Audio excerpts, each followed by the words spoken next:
But the Steelers have talked all week, and all week long, everyone continues to ask, is last year's playoff loss mean anything to you? Are you using it as motivation?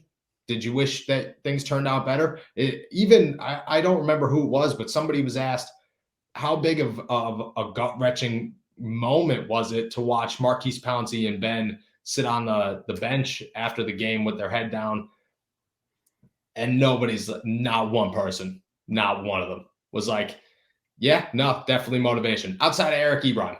Besides Eric Ebron, everybody's like, no, I haven't really thought about it at all. Actually, I could care less that we lost in the playoffs at home last year in an absolutely embarrassing way to Cleveland Browns fans. That was Christmas. That was the resurrection of Christ. It was the most liberating moment in team history. To the Pittsburgh Steelers, it was like, yeah, whatever, man. We lost to the Cleveland Browns. We probably weren't going to win the Super Bowl anyways.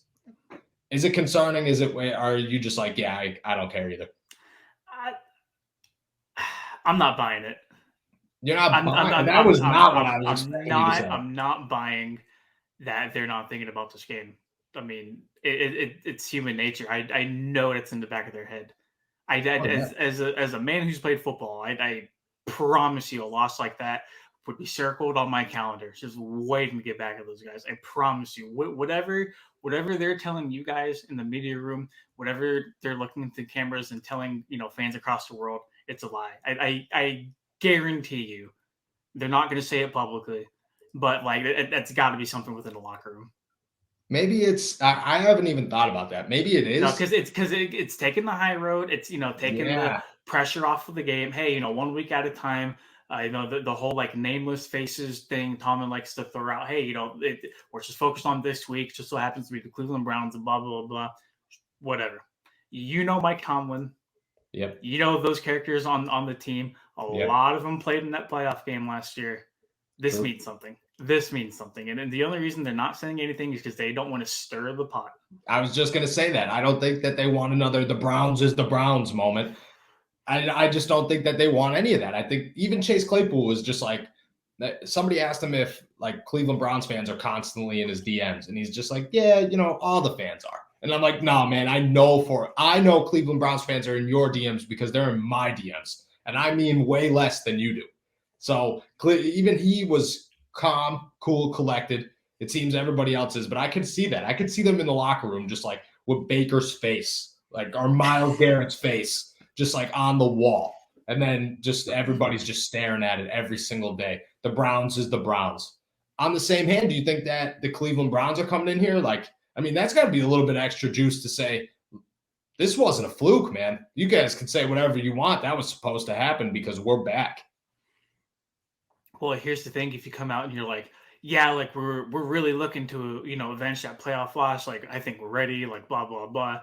Okay, now you're just giving them juice, right? Because like as a competitor, you already beat these guys once, and these guys are like, "Yeah, we're ready." It's like, "Oh, you really think you're ready? Like you think you can beat us again? Okay, like we're playing at home. You're coming to the dog pound. All right, run it."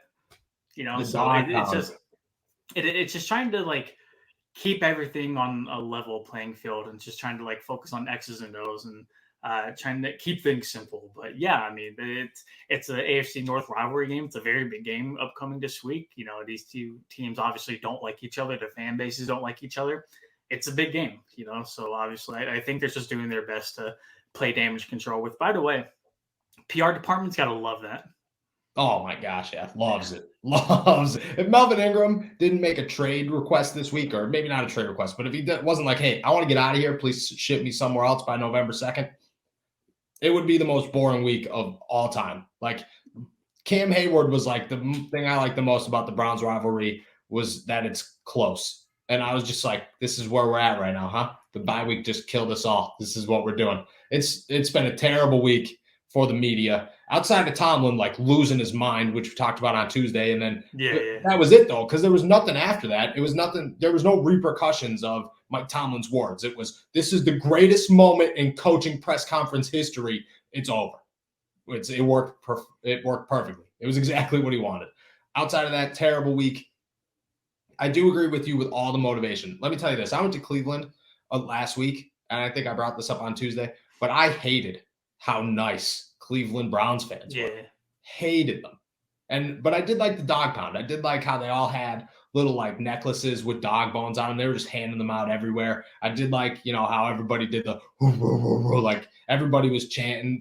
I will say that they're like big screens. They're whatever the monitors, whatever the jumbotrons, were constantly going. There was always a motivational video on there, like literally every second of the game. It was crazy. It was the same one on loop, but it worked. So, and I don't know. It's a big game for both sides. I think it's going to be absolutely nuts there. I do agree. I think that you have to use this for motivation. I think that if you're the Pittsburgh Steelers or if you're the Cleveland Browns, you're looking at this going, wow, last year was exactly or not exactly how we expected it to go. Let's show them who's boss. Let's show them who really is still in the AFC North, because the loser of this one is going to be looked at as the new Cincinnati Bengals. That's rough. That's a rough place to be. That's terrible. Like, nobody's brought that up one time. Like, the loser of this game is the bottom of the AFC North and literally looked at as just a waste of space for the next couple of games until their next AFC North battle. It's not a good place to be. It's really not.